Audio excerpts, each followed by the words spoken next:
right, so I guess I'm supposed to talk to you guys about sex today. Don't have it. There. All right, Nora, you're next. She's laughing, but I was serious. All right, in all silliness aside. All right, so I thought this morning's message, if you guys were in church this morning, was pretty spot on for what we're going to talk about today. He mentioned from 1 Peter 5:8, that verse really stuck with me this morning. It was, stay alert and watch out for your great enemy, the devil. He prowls around like a roaring lion looking for someone to devour. That's what this is all about today. We're going to be continuing our relationship series, obviously, if you couldn't tell from the movie or the video, that we're not all bored of yet, right? Okay. It still has life? Okay, good. Let's keep it going then. So this is a really important topic tonight. It's probably one that I feel pretty strongly about, and so for many reasons, but it's super relevant because you guys are all going to be faced with this at one point or another. And second, Satan is out to destroy any type of relationship you have, whether you think so or not. He is going to be there. That is like his calling. He wants to bring pain to those relationships. He wants to bring disappointment, and it will happen if you let him in. He believes that if he can take something that is so good and distorts it to become something so destructive, that's his goal. And one of the big things in a relationship that he wants to destroy is that he wants to make sex something that is beautiful and great to the youth before marriage. He wants to then turn it into something that we're going to feel that is mandatory during marriage. And that's not the case at all. And then third, as Dan has said before, love and sex are God's idea and his plan. He intends to use sex to strengthen relationships and to bring joy. So how I want us to think about tonight is guardrails, all right? The purpose of a guardrail is to stop you from doing something, right? So if you're standing on a ledge and there's a guardrail there, it's going to stop you from falling over the edge. That's kind of the same thing that you need to have in your relationships is a guardrail, all right? Whatever you do now in the present is going to come with you in your future. It's always going to follow you. So, this is the big key thing though. You can't undo something once it's been done. All right? For example, everybody in this room text. I'm hoping, maybe, I don't know. All right, well, I do, and texting is one of my favorite ways to communicate with people. I'd rather text than do the phone call thing. I don't know, that's how I work. But I feel it's simple, it's fast, people can respond when they want to. I don't have to be stuck on a phone for hours and hours. And a lot of young kids think it's only gonna take me a second, I can do this while I'm doing something else, and everybody else does it, and then this happens. And then this happens. And then this happens. Aha, there we go. I told him I was going to do that. This was supposed to be something so simple, but now there's major consequences, right? Sending out this text, you guys all know, don't text and drive, hear it 1,000 times, right? This is a real deal, though. This is what happens. I did something just so simple, now I have major consequences. Not only is your car damaged, somebody else's car is damaged, and not only that, if you've ever been in an accident, your mind has some damage to it also, and probably the other person. So not only have you destroyed property, but now you have destroyed emotions and mind, right? So when I was, I don't know, it was probably 3 years ago now, I was actually driving to work, and it wasn't like a nice, super icy day or anything. It was kind of weird on the highway, and I ended up crashing and totaling my car. And I, to this day, still remember like everything that happened in that car accident. I remember getting out of my car and looking at the massive amount of damage I did just by hitting the wires on the side of the road. I remember like not being able to walk because I was just so like, what just happened? And on top of it, I was facing oncoming traffic because my car had just spun out of control. Not only, so no major injuries happened except for to my poor car, but I still had trauma, right? I have never forgotten that moment, ever. And I still, sometimes when I drive, it doesn't leave me. I think about it, especially when it's winter out. Physical boundaries, I know this may seem extreme, but physical boundaries in your relationship are very similar to car crashes. So people get hurt and marriages have been damaged because of broken boundaries. Remember, marriage is something that is beautiful and that God has certain things set aside for marriage for us, in particular sex. Whatever you do up until that point of crossing that boundary oftentimes seems fun. Okay, so the kissing or hand holding or whatever you're doing seems fun in that moment. But then things escalate, right? You need to remember, though, that once you cross that boundary, you can never go back. You can't undo what's already been done. It is possible, though, let's say you cross that boundary, to find newness. All right? Like I said, past mistakes that you make, they leave scars on you. And they can leave scars on you forever and ever.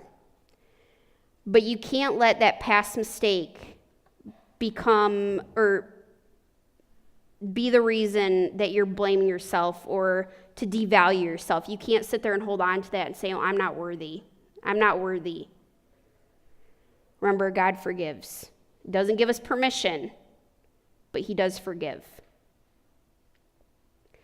So the more that you have this foundation and this trust in this relationship, that's something to lean on, to hold on to in your relationships. All right, I'm skipping all that. Yes, you heard me right, Dan. I'm skipping that. All right, so the important thing when you're talking about physical boundaries is that you need to have a plan before something happens. And I'm going to tell you why in just a minute. Remember, he said that 1 + 1 = 1 in a marriage. It's God design. He intends for us to wait. That's just plain and simple. He intends for us to wait. So if you abstain, you can't lose.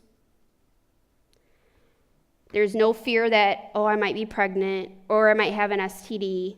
You don't have to worry about any of that. We don't need to hold on to those fears. But the world sends out a message to young kids that it's okay to have sex if you want to, but the problem with that is the world doesn't care about you. Never has and never will. But God does. I do. Your leaders do. We care. If you have to ask how far is too far, you're asking the wrong question. You're already going too far. You need to be thinking about how can I set wise boundaries. Before I do this, I totally forgot even though I wrote this. Tyler is going to come up and show us 3 types of kissing before I go to this next one.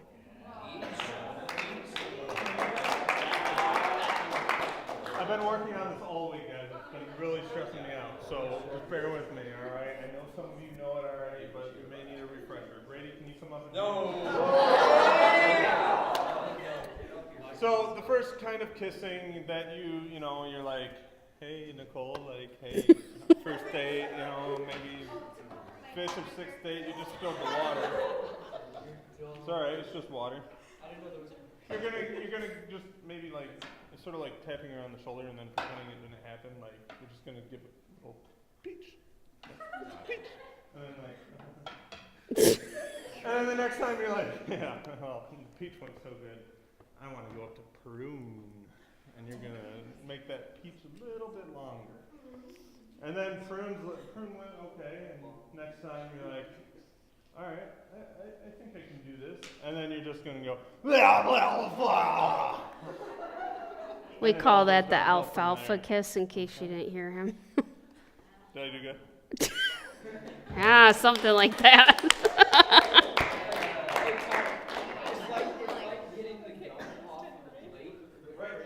That's exactly what it's like. Yeah. Yeah. Just don't do it low, then throw back up. Yeah.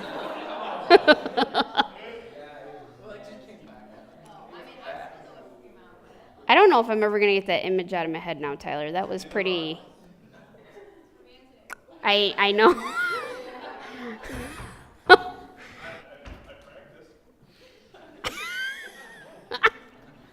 Okay. All right. So dating is fun. Okay. Oh, no, it's not. Okay. No. Okay. Not for that person. It's not. All right. And you usually get warm and fuzzy inside when you're with that special person. And then you maybe brush hands with that person. And you get a little warm and fuzzy again, and then you hold hands with that person. What?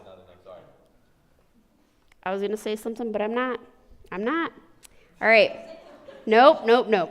And then you give the first kiss, and then you cuddle, and you hug, and you kiss. And the next thing you know, you're going way too far. And trouble happens.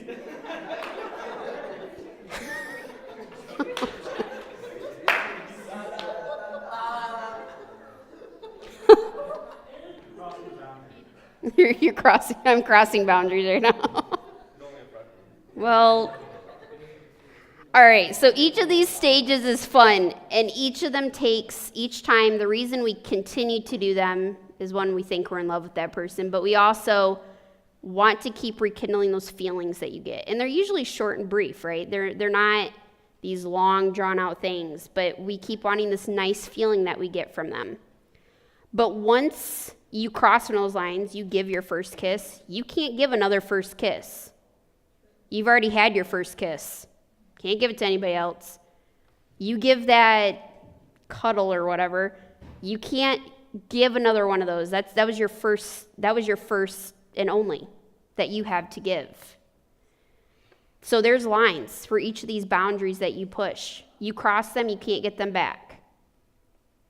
So you need to decide intentionally who you want to give yourself away to, because you can only do it once. That's it. Some of you guys know this illustration, but I'm going to do it anyways because it's probably my favorite thing in the entire world Dan, it was just mind-blowing to me. All right, so think of this bottle of pop that I may or may not have opened already because I was playing with it and was like, whoops. Okay, so we're going to pretend it's not opened. And I personally do not like backwash, which is going to be a big problem because I have the twins at home. And, okay. Okay, so I didn't drink out of this yet, though. But I'm going to. It's pretty good.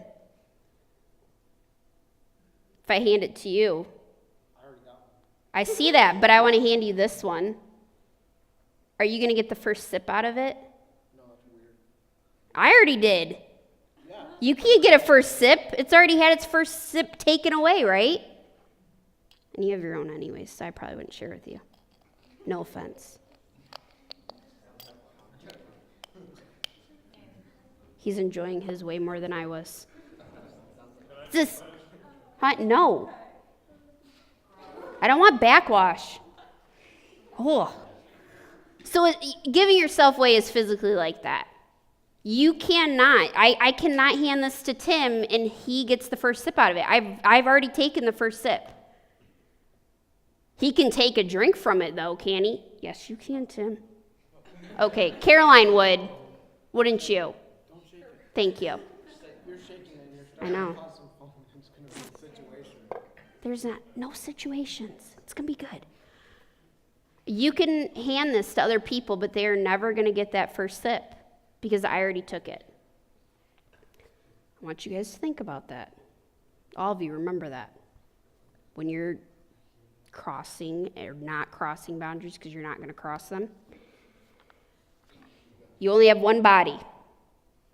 Just like I only had one bottle of pop here. There is, but that's not the way your body works. Unless you have some weird stuff going on and you just have multiples of you everywhere. I have a question. Didn't you have 3 like a couple months ago? What? 3?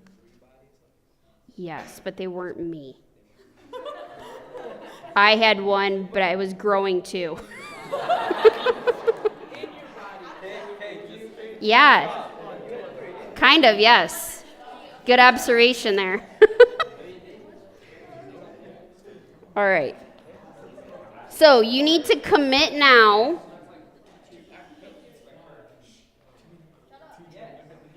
Yikes.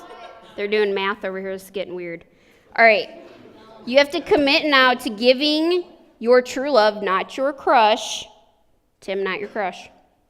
The first sip on your honeymoon. He's over here talking. Should say it to Sam, actually. He was the one talking.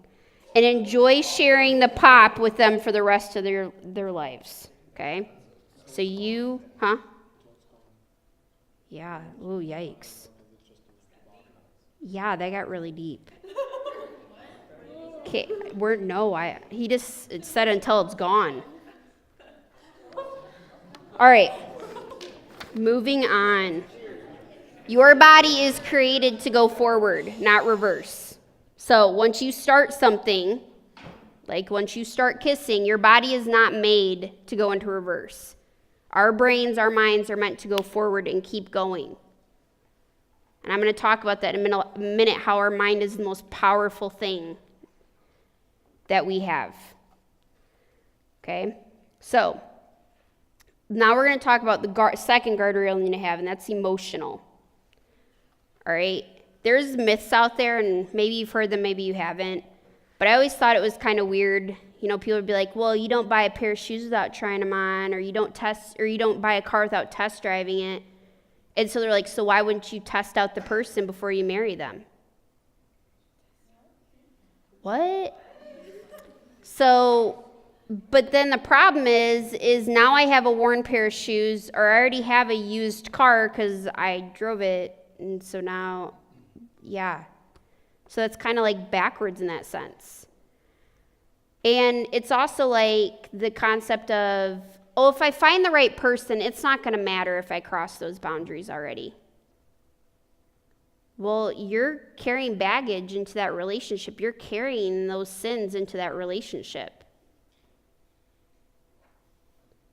Right? It's not just you who's affected by anything that you do. That other person in that relationship is going to be affected also. So you want to be that person that you'd be looking for. You want to be that person. If I want to find somebody that I know is Christ-like and that hasn't given themselves away to somebody else, I need to be that person also. I can't expect for that other person, that right person, to have all those qualities too if I'm not. So now mental boundaries. Your mind is the most powerful force. All right? Your mind does all sorts of things. Sometimes we think we have control, and sometimes we just don't have it at all. Our world is so saturated with sex and sexual images in it all the time. Everywhere you go. I don't care how old you are, where you're at, it's everywhere. You cannot unsee something. You cannot unremember something. You click on that photo is not going to be unseen. You've already started crossing that boundary. All right, even ideas, not just images, but ideas. That you allow into your mind influence your decisions that you make. And sometimes people look at you and say, Well, that's not going to influence me. You're wrong. It's going to. Everything. There's billions of dollars in research from any business that is out there that can tell us different. They are not a guessing game. They know what they're doing. Okay? They're trying to sell you stuff. How do you think they do it? You think they do it just because that's your decision? No, you're influenced by something that they produce, right? You're influenced by your friends. My friends have it. That's really cool. I've seen them use that. I want that too. So this part is a big struggle for a lot of people. We struggle with this concept, right? If I did a survey in this room right now, would you rather drink Coke or Pepsi? Would you rather, wear Nikes or Adidas? Would you rather go to Starbucks or Caribou? You guys all would have opinions on that. Most of you would. But those decisions, those opinions that you have were influenced by others or something. You can think for yourself. I'm not saying you can't think for yourself, but it's not as much as you think. All right? I can tell you countless times of how many things I want. Tyler can tell you too. I want this because so-and-so has it, and I've seen them use it, and it's really cool. That's human nature. That's how our markets work. But it's not me that's making that decision alone, right? So think about it this way. Garbage in, garbage out. You put garbage into your brain, into your mind, you're going to get garbage. I don't like his coffee ground analogy, so we're not going to use it. I don't drink coffee. But I do like this one. It says, no matter how many times you put your car in a garage, you will never get a jet out of it. Yeah, you'll never get an airplane. A jet, I'm just reading what he wrote. Take it up with Dan. Like if you put your car into a garage, you're always going to get a car out of it. You're never going to get something different. Right. Yeah, same. Yeah, sorry. I know. It's Dan.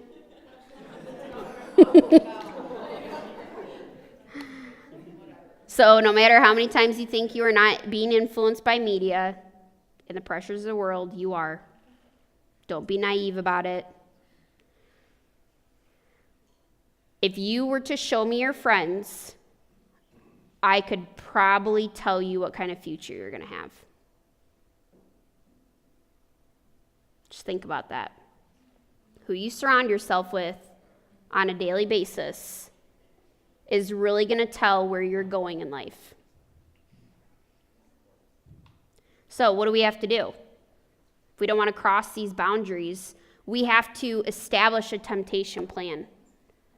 You can't wait till you're in the moment. You have to have something in place beforehand. Because I promise when you're in the moment, you are not going to stop if you don't have a plan. You're not. There's always a way to escape too. So don't ever tell yourself there's not. And everybody is tempted. You will all face it. And it won't be easy. You need to verbalize your boundary plans often too. Don't just make up a plan and then walk away from it. You need to keep reminding yourself of this plan. Okay, Proverbs 15:22 says, plans go wrong for lack of advice. Many counselors bring success. You need to ask for accountability. You have leaders here in this room. You have Dan. He might be your leader too, but that's cool for you. You have your leaders in this room, and they are here to help you. We're not here to judge you. We're here to help you. We're here to be here for you. And some might have been where you are. I guarantee they have had these things happen to them. And this is probably one of my favorite verses. It was actually read by Pastor Dan at Tyler and I's wedding. A person standing alone can be attacked and defeated, but two can stand back to back and conquer. 3 are even better. For a triple braided cord is not easily broken. You guys have heard that before, right? Nora, what's it from again? That's right. It's my favorite, but clearly I don't know where it's from. You have to guard your mind. You would never get into a situation if you used your mind and prepared to make wise choices. You will not be putting yourself into that. Don't be a fool either. You know what's going to happen when you go somewhere. Chances are, if you go over to your boyfriend or girlfriend's house or whoever, you know what's going to happen. You know what's going to happen if you go over to your friend's house. You know what's going to happen when you're going to the skating rink. You know, there's a plan. Don't get caught into that. And you need to be in a relationship with God. You need to be in that right relationship with Him. Create those guardrails.